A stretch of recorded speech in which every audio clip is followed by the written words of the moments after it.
Welcome, guys, to the winter 2020 CRLA teacher training, A Clear Vision. I hope you see what I did there. And I also want to thank you for your patience with me that we're doing a video training rather than a far more interesting in-person training. There just wasn't time to get everybody together in one location for this training, so please bear with me. I'm going to try to make this as interesting as possible, and I promise it's going to be worth your while. You have an open mind and hang out for a sec. So the objectives for this training are, one, that we understand the purpose and importance of our program's CRLA training, like our personal CRLA training, understand TA tutor services, diversity and needs, and understand how to make lessons more engaging. And before you tune out completely and take a nap for the remainder of this video, I want you guys to know that everything in here wasn't something I dreamed up. It was informed entirely by our assessment efforts last semester. We surveyed all of our CRLA participants and got just a mountain of information from them. A lot of really, really good feedback and a lot of constructive feedback about how we can make the training more useful and more engaging for people. And I want you guys to know that my biggest takeaway is to focus on our objectives of the CRLA training. And I believe teaching is a universally useful skill. No matter what you do, whether you go into education or not, you are going to find yourself in a position where you're going to teach somebody else something. And anybody, even the best teachers in the world, could stand to continue building on their skills and reviewing skills. So again, I ask you to have an open mind and an open heart as we go through things and really try to think of how everything I discuss might benefit you as a teacher, which would then benefit our employees as they go through CRLA training and learn from you. So let's begin with a 30,000-foot view of what CRLA is even after. So the program that actually certifies us is the International Tutor Training Program Certification arm of CRLA. CRLA is a collection of internationally recognized best standards for tutoring, and they don't certify tutors, they certify tutor training programs. So that cute little certificate that you got when you finished CRLA really represents an actual professional certification. It's the real deal. It's something worth claiming on your resume. It's worth encouraging others to own and to claim when they are in interviews or looking for job opportunities or whatever, just to find some personal pride in. It's really actually an important thing. But despite that, we have a lot of this coming from our participants, and I dare say probably some of our teachers as well. What's the point? Why do we have to teach what we teach? What's the deal with this? And I'm totally sympathetic to this because I think sometimes it can seem a bit arbitrary, and we'll get into why things are the way they are. But as I was reading through the survey responses, this question was behind a lot of people's feedback. Why are we doing this? What's the point? And since we know some of them were a little bit complainy, it's a plea for meaning. And I take responsibility for that there seems to be a lack of understanding, and I want to start setting that straight right now. So first, some of the biggest themes that I saw in people's comments had to do with some things we really don't have all that much control over, because CRLA allows us a lot of latitude to design a program that's useful for our area, but they do have a few requirements, one of them being that they require a certain amount of synchronous training time, meaning each level requires 10 hours of training, and then there's a certain amount that has to be synchronous or live, either face-to-face or online per level, and there's not really any way we can hone that down or change that and keep our CRLA certification. They also sometimes require specific things, topics to be included in each level, and level 1 is probably the most prescribed. Level 1 is the one that has all of the basic skills that CRLA requires for internationally recognized best standards in tutor certification programs. So that's the one we have the least control over in terms of subject matter, though we do have a little bit of latitude. And that's the cool thing about CRLA, is that they want they want the requirements to be flexible enough to be able to fit individual programs' needs. That's really swell of them, because it's challenging for us here in independent study TA tutor services, because our program is very unique in like the entire world, and not only because we're online. pretty exclusively, but also because we have such a wide breadth of subjects and such a vast array of things that we do, it can be really difficult to create a universal training that everybody goes through that's going to be able to adequately prepare people for every facet of their job. So we kind of focus on what CRLA focuses on, which is that they want the most basic skills for learning assistants to be able to teach students to teach themselves, essentially. One thing I want to point out again, or kind of expand upon, is how diverse TA Tutor Services is. And I mean diverse in a lot of different ways. We often have people of many different races who work in our area, people from very different socioeconomic backgrounds who work in our area, from very low income to very high income. We have lots of different places that people are from, and we also have a lot of potential for different religions. BYU is an LDS sponsored school, but not everybody who comes here is LDS, and I happen to know that pretty well because I served my mission partly on campus and taught lots of non-members on campus, and chances are good we could have a non-member among us. And so please be mindful of that when you prepare your lessons.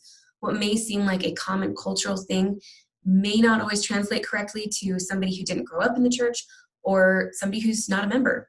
So please be mindful of that. But we're also diverse in the services that we offer and the different things that our employees have to worry about. And I bring this up because some of the feedback said that it seems like teachers would speak from their experience alone. And if you're a French TA listening to a university math tutor talking about,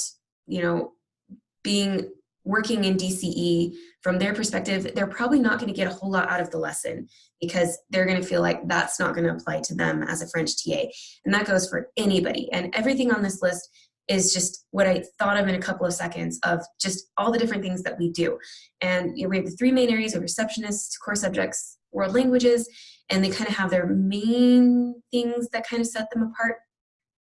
But there's so much more that goes into it. So world languages isn't just cafe graded interactions, it's also peer-to-peer interactions, it's answering questions, it's grading, it's all kinds of things. And each language has different things. ASL uses no audio, and different subject areas have like different grading requirements and different aspects to them.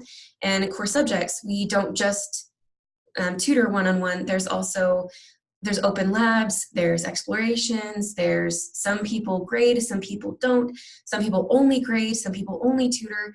And then receptionists, of course, they kind of do a lot of things. They're staffing cafes, they're taking phone calls, and there's a lot of overlap and crossover that is worth being aware of. And so I encourage you to please be mindful of of knowing that you don't know everything and that it's okay. When you go in and you're trying to talk and you're trying to be relatable to your students, and you can only speak from your experience, I encourage you to ask questions of your classroom and ask them to give their perspective and how your topic could translate to them, and encourage them to think about how it could if it's not immediately apparent. So I want to make sure to comment on this because this came up quite a bit actually in the surveys. So I want to talk about our purpose. So we talked about how diverse we are and all the kinds of things that we do, but we are united under this mission statement, which is that we assist students to achieve personal academic goals and develop necessary skills to succeed as independent learners. That is our driving true north goal. That's where we're heading. We follow internationally recognized standards to provide high quality academic support. That is CRLA. That is what we're here for. We're learning how we can best train people using internationally recognized standards so that they can help students. That's why we're here. Gosh, I just was listening to my voice and I'm getting really tired of it. I'm sorry, you guys. Thank you for hanging in there with me. So let's talk about our CRLA program's purpose. This is what I really want people to understand. First of all, our program provides the basic learning assistance skills people need to help students. But not only that, it also shows our employees where our focus lies, where we want them to spend their time and attention with preparing themselves to help students. It shows students that it shows our participants that we value good tutoring skills, asking effective questions, and giving effective feedback, active listening, teaching critical thinking, understanding the components of critical thinking, and modeling problem solving. All of those things are just the very basics of what we want people to focus on and understand and be working towards mastery on when they're working with students. It also reinforces our standards and values, and that includes the let all you do be done in love and our standards for online student engagement. I want those kind of baked in to CRLA, and I want you guys as the teachers to be looking for ways to reference those values and standards. And if you don't know what the standards for online student engagement are, come talk to me after class. We'll make sure that you get a copy of those. And finally, it provides community support and a cohort to our TAs and tutors so they can interact with people who aren't necessarily on their team to provide them a wider perspective on how to help students. We actually had been toying with the idea of differentiating CRLA and kind of disseminating it out to the different subject areas so we could kind of drill down, and ultimately decided not to do that right now because there was so much benefit that we could see from kind of interacting across the glass walls, I guess, and letting people hear how other teams handle things. May not be immediately applicable to what I do, maybe as like an English TA, to hear what a Spanish TA does, but I think that it can offer a perspective, or at least kind of a more global understanding of what we do, how we do it, why we do it. So that is another purpose of our current program. So we're going to take a quick break and just enjoy this picture of a sloth, because I love sloths. And we're going to switch gears here for a second. If you have any questions, comments, concerns from anything in this training, please feel free to reach out to me on Slack or email, and I would love to discuss anything you'd like. And I also want to remind you guys that when your turn to teach is coming up, Margaret's going to be reaching out to you and sending you the lesson plan, the lesson outline, and be working with you level 3 candidates to prepare your teaching plan and to be ready to teach. So let's switch gears and dive into the next bit of the training. Bye, Sloth. So we're going to talk about how to make your lessons engaging. And I know this is a point where a lot of very experienced people are probably going to kind of tune out. And I just, I want to just put in the request there that you try to pay attention and just see what you can get out of this. If not the actual thing, maybe whatever you learn about yourself that comes up as I talk. Use it and grow from it. So how to make lessons engaging. I'm not saying that this is like the only method. This is just from my experience and from my teaching experience and training, and also watching other teachers and also taking in feedback from people. The number one rule is to be present. And that means that you, no matter how you've prepared, no matter what circumstances led you to be in front of a classroom of people teaching CRLA, that you are here. I think we all, I kind of want to ask you, think about a time when you had a question and you approached some sort of a mentor figure in your life, a coach, a parent, a friend, whatever, and asked your question and they give you an answer that makes it abundantly clear they weren't really listening to you, and how that feels. Just kind of sit there in your mind for a second and think about that. We want to avoid that feeling, because on the flip side, try to remember a time when you came to somebody you respected with a question and you genuinely wanted to know the answer, and they were there for you to answer you or to listen to you or to help you. They were listening, they had all those good skills they're trying to do, but they were present, they were there and with you. And I would encourage you guys to focus on being present whenever you're teaching. I'm recording this video right now, and I'll be honest, I've been through about 7 iterations of this because it's been a fun day. And I'm trying to constantly remind myself to be present even in this recording so that you guys can tell that I'm here, that I care about this, and that I really, really, really want you to take to heart whatever it is out of this that is going to help you become a better teacher and a good person that you want to be. Be present. No matter what happens, you will be there, and your students will feel appreciative of you being there with them. Right along with that comes to be relatable. So I touched on our diversity here in TA Tutor Services because I have seen and heard of people, and I mentioned this before, who have teachers who don't really try to be relatable.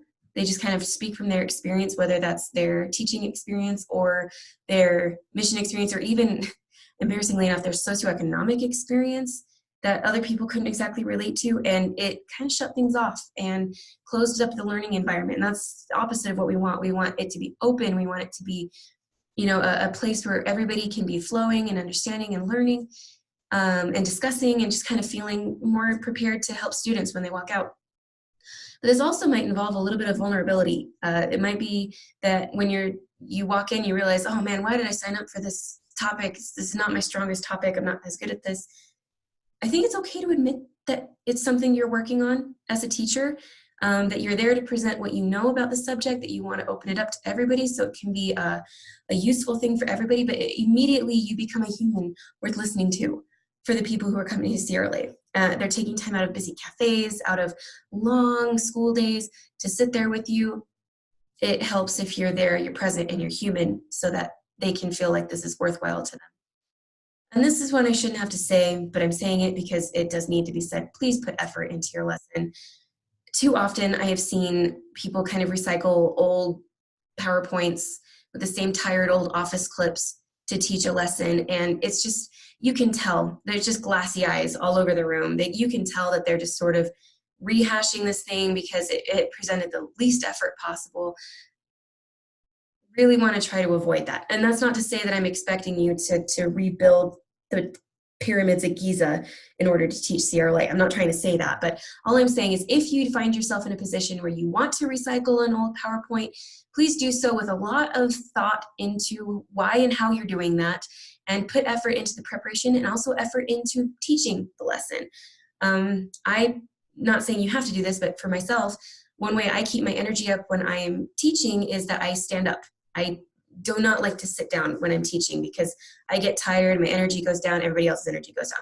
But when I'm standing up, I move, I walk around, and I tend to like to clown a little bit because I'm kind of weird like that. Not saying you have to do that again, but there's clear effort in what I'm doing, which makes me more engaging, it makes me more interesting to watch. And most of the time, people don't fall asleep in my lesson, but it has happened. That's okay. This is another important point. Focus on the learning objectives. That's the most important thing that you want people to walk out with. That's the whole reason people are coming to your lesson.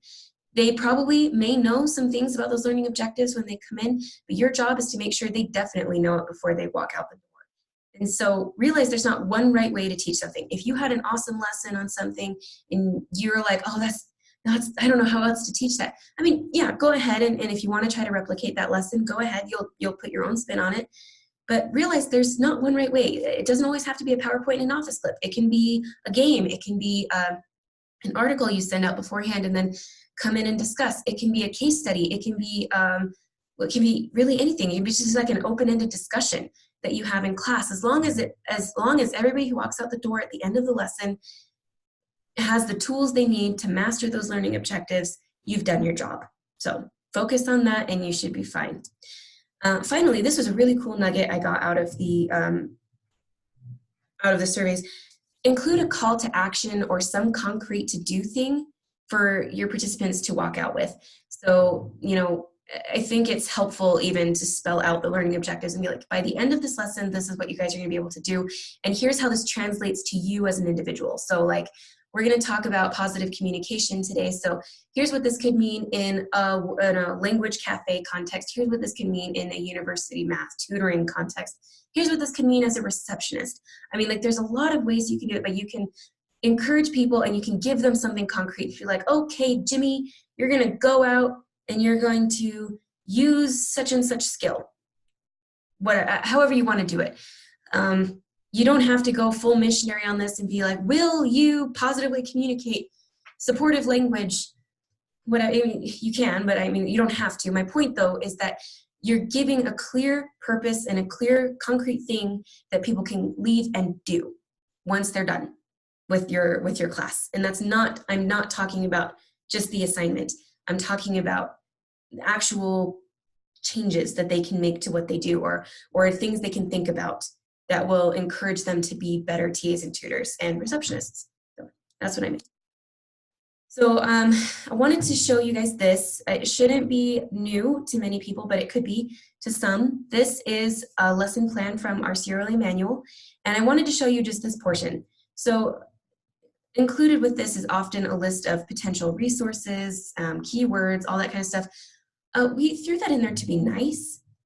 But you don't have to use those things. And in fact, somebody on the surveys mentioned that there was a lesson given and then a video showed at the end that completely negated the entire lesson. And that tells me that that teacher didn't really watch the video. They just kind of pulled it off the list and didn't think about it, which, you know, we've already discussed that and why that's problematic. But I want you guys to focus on the two most important things on this piece of paper. That is the outcomes or the objectives and the note to teacher. Those two things, I mean, I'm barring anything else on here, will be the most helpful. So when you receive this from Margaret, I want you to really study and pay attention to those learning objectives. Think about how you're going to teach it, and then pay attention to the note to teacher. That is some just additional information from the full-time people about what we want you to focus on, or why we're focusing on this, or good things for you as the teacher to keep in mind. You can share it all with the class, it doesn't matter. It's just extra things that you should know about the topic and why we're including it, and how sometimes it might be how you can translate it over to your various people in your class. So those two things, the objectives, number one, and the note to teacher, very helpful, number two. Okay. The other thing on there that I want you guys to be paying attention to and incorporating into your lesson is that each lesson is related to the standards of student engagement. It's different across the lessons, but please be mindful of the fact that we want these standards baked into everything that we do, because we want our employees to be aware of our standards and to be following them, so that we can offer the best service possible to our students. So pay attention to this as well. This is the important number 3 from those sheets, and basically anything else is extra because we're nice. So I'm gonna kind of walk my talk here. We're wrapping up, promise. Here's my call to action to you guys. First, reiterating to study the learning objective and the teacher's notes. And I should have added these standards of online student engagement that are included. Please study those and be and aim to make sure people walk out of your classroom with a mastery of the learning objective, or at least the way to do it. Another one is to think about what excites you about the subject. And I totally get it when it's like a subject that you know so much about and you've heard it a gazillion times, and you're just like, I don't know why I signed up for this one, it's so boring. Just think about what excites you about the subject. And it doesn't have to always be the subject itself. It can be a different way to teach it. And you're like, oh, that sounds like so much fun. I think I can totally do that. Or like, oh, there's this cool story, I really want to tell it, or I think it'd be really fun to try this, or there's this cool thing about this subject, I really want to dive into that. Just think about what excites you, because if you come in excited about the subject, the participants are going to pick up on that excitement, and they're going to be more engaged and more likely to walk out meeting the learning objectives and actually coming away from CRLA with something useful. Focus on what you can do and bring. Don't worry about if you had an awesome teacher at some point for a subject and now you're teaching it and you're just like, oh shoot, I am not as good as so-and-so. You're not so-and-so.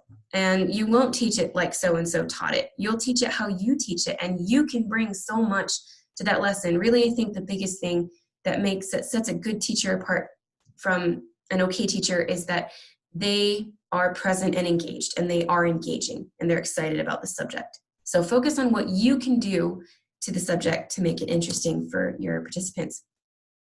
I shouldn't have to say this, but I think I need to, based on some of the feedback.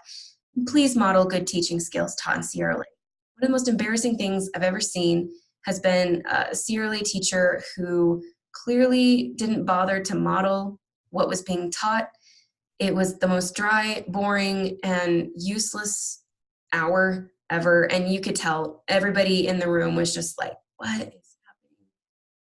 Please, you don't have to be a perfect teacher. You don't have to know everything when you walk into a classroom about the subject. But I implore you to please model your best teaching skills that were taught in CRLA, because people are going to remember how you made them feel more than what you say. And if they remember feeling bored and disengaged with your lesson, they're not going to retain the information. But if they remember excitement and enthusiasm, then it's far more likely they're going to retain the information that you've taught. So please model good teaching skills. If you're lost, ask questions. I have to admit, I have a lot of different crossing train tracks in my mind, and it's really easy for me to lose my train of thought when I'm teaching. And so my tactic tends to be, well, time for a discussion question. something open-ended. Let's bring you guys in until I can rearrange my thoughts and get back on track. And I highly encourage you to do that anyway. It's an engaging way to involve people in your lesson. But ask open-ended questions. Ask people for their perspective. Ask for their experiences. Ask for their thoughts. Just ask them questions. I think some of the best learning experiences come from a communal learning environment like that anyways. Which brings me to this one, which is that this can be a mutual learning experience. Something I've been thinking about a lot lately has been humility in learning. It can be so easy to convince ourselves, we know everything about CRLA, we know everything about teaching, we have so much experience in our belts, or we're in classes for it, we know all these things. It can be so easy to kind of shut off and forget that you can walk into a teaching experience and walk out of it enlightened, no matter what the subject is. If it's not the subject itself that you learn more about, it's yourself, it's your people you work with, it's something about life in general. So if you walk in with an open mind that you're going to walk in and teach, but you're also going to learn, it's going to be a much better experience for you and for your students. I think it will be engaging, it'll be fun, it'll be memorable, and that's what we want. So my call to action is to focus on making it, among all of these other things, a mutual learning experience. And of course, to include an invitation to some concrete action, whatever that is. You guys are going to study your topics, you know your stuff. You can come up with something that is concrete and actionable that people can walk away with. And I highly encourage you to focus on that. All right, thank you so much. That was a long thing, and I hope you got something out of it. And if you have any questions, comments, or concerns for me, reach me on Slack or Margaret, email, stop by, whatever. We look forward to your teaching this semester and look forward to great experience we're all going to have. Thank you.